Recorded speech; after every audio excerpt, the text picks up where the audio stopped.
কি বলছিস এইসব? তুই এমএলএ সাহেবের লোক কালুকে মারতে মারতে নিয়ে গেল? হ্যাঁ বাবা, আমি নিজের চোখে দেখেছি কালুকে কি মার মারলো, মেরে পা ধরে টানতে টানতে নিয়ে গেল। এমএলএ সাহেব সুরের বাচ্চা মানুষের প্রতি এত নির্যাতন করছে তাহলে? আমার মন বলছে কালুকে ওরা মেরে দেবে। বাবা তুমি যেমন করে হোক কালুকে বাঁচাও। কি করে বাঁচাবো রে মা ওকে? আমি এখন এখন যে থানা থেকে এমএলএ সাহেবের নামে কমপ্লেন করব সেটাও হবে না, ঘুরিয়ে আমাকেই ওরা জেলে ভরে দেবে। কেন বাবা? তারা তো আইনের লোক, আইনের লোকই আইনের কাজ করবে, তাহলে তোমাকে কেন জেলে ভরবে বাবা? তুই ওইসব বুঝবি না রে মা প্রিয়ঙ্কা, তুই ওইসব বুঝবি না। তুই একদম চিন্তা করিস না, আমি দেখছি কি করতে পারি। তুই বাড়িতে থাক, আমি না আসা পর্যন্ত তুই কোথাও যাবি না। বেশ ঠিক আছে বাবা। হামসাফার, তুই বন্ধু হয়ে আমার সাথে বিশ্বাসঘাতকতা করলি। সাদা কুকুর, তুই বেঁধে খুব ভুল করলি। তুই আমাদের গায়ে আগে হাত তুললি কেন বে? তুই এমএলএ সাহেব আসবে, সে যা ফয়সালা করবে তারপর তোকে এখান থেকে ছাড়া হবে, তাই নাকি? আমার জীবন থেকে প্রিয়ঙ্কাকে সরানোর পেছনে সম্পূর্ণ তোর হাত আছে। বেশ করেছি সরিছি, তুই তো বেঈমান বে, তুই তো স্বার্থপর বে চুদির ভাই। তুমি খুব ভালো হে চুদির ভাই, ওই জন্য বুনের ভিতরে লিগেই টিপাটিপি করো। সাদা কুকুর, চিল্লানোই হবে, কিছুই করতে পারবি না। তুই শালা বিশ্বাসঘাতক বন্ধু বে। বিশ্বাসঘাতক তো তুই চুদির ভাই নিজেও বে। তুই বিশ্বাসঘাতক নয় বল? আমি তো প্রিয়ঙ্কাকে বিয়ে করে নেবো বে, কিন্তু তুই তো করিসনি, তাকে প্রেগনেন্ট করে ছেড়ে দিয়েছিস। সেটা আমার ইচ্ছা বে, তুই বলার কে? কিসের এত হট্টগোল হচ্ছে রে? কি ব্যাপার, কালুকে বেঁধে রেখেছিস কেন? কি ব্যাপার কি রে হামসাফার, কালুকে বেঁধে রেখেছিস? কি হয়েছে কি? বেঈমানি আর বিশ্বাসঘাতকতা করছে আপনার সাথে, আপনারই নুন খেয়ে আপনারই গুণ গাইছে। তাই নাকি? হ্যাঁ বড় ভাই, যা বলছে ঠিকই বলছে হামসাফার।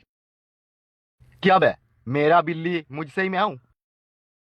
আমি আর তোমার সাথে কাজ করতে চাই না, আমি পালাবো। তাই নাকি শোনা? তুই মনে হয় ঘুমের ঘরে স্বপ্ন দেখেছিস। আমি এখানে থাকবো না, আর এটা স্বপ্ন নয়, এটা সত্যি। হামসাফার, জি বড় ভাই। আমার পুরনো গোডাউনে এই সুরের বাচ্চাকে সিল করে দে। ঠিক আছে বস, তাই হবে।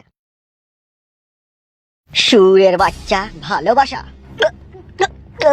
প্রিয়ঙ্কাকে আমার নামে উল্টো পাল্টা বুঝিয়ে তার মনের ভিতরে বিষ ভর দিয়া মরে যাও। তবে তুই যা করছিস, তুই জানিস না সাদা কুকুর, এই সুরের বাচ্চা আমার কলজিতে পেট্রোল ঢেলি ডেসলাই মেরে দিয়েছে। আমার প্রিয়ঙ্কাকে উল্টো পাল্টা বুঝিয়ে আমার কাছ থেকে তাকে দূরে সরিয়ে দিয়েছে। আমি যদি বেঁচে যাই হামসাফার, তোকে কিন্তু দুনিয়া থেকে সরিয়ে দেবো। কাকে সরাবে বে? ছেড়ে দে ছেড়ে দে, মরে যাবে, ছেড়ে দে। যা কিছু বলেছি ঠিকই বলেছি। যা কিছু বলছিস ঠিক বলেছিস? হ্যাঁ ঠিকই বলেছি।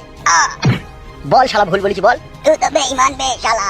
গুদমানি ভাই, আমি বেঈমান? আমার ভালোবাসার মানুষকে খেললে বাদে ফুল সজ্জা পাবো তুমি? বল শালা, ফুল সজ্জা করবো না, বল। বেঁচে থাকলে ওকে নিয়ে উল্টো করবো। ছাড় ছাড় মারবে, ছাড়, মরে যাবে, ছাড়, মেরে দেবো চুদির ভাই খাইছে। ছেড়ে দে হামসাফার, ছাড়। ছাড় না বাড়া, মরে যাবে তো নাকি? শালা শালা ভিতর জানিয়ে দিস আমার। ছেড়ে দে না বাড়া, আমি বলছি ছাড় না। মাংমারানির ভাই বিশ্বাসঘাতক। ছাড় না বাড়া, ছাড় না। এরকম বেঈমান বন্ধুকে মেরে দেওয়াই দরকার বে। তুই এখান থেকে আর বেঁচে ফিরে যেতে পারবি না হামসাফার, এখন এখান থেকে চো, ও মরে গেলে অসুবিধা আছে। আবার আসবো আমি, তখন থেকে জানে শেষ করে দেবো আমি।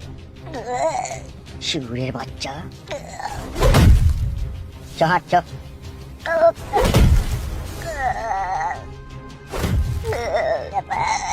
তোকে আমি ছাড়বো না।